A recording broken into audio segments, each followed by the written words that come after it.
Is your washing machine placed in the right direction? This one mistake can disturb your daily energy flow. As per Vastu, the east southeast zone represents churning and movement. A washing machine creates constant rotation, vibration, and water movement, which perfectly aligns with this zone.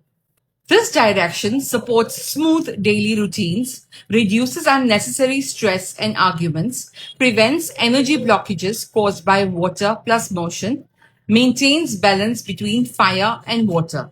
Avoid this. Never place your washing machine in the northeast or southwest. These zones are sensitive and require stability. Correct placement equals smoother life flow. Follow for more practical Vastu tips.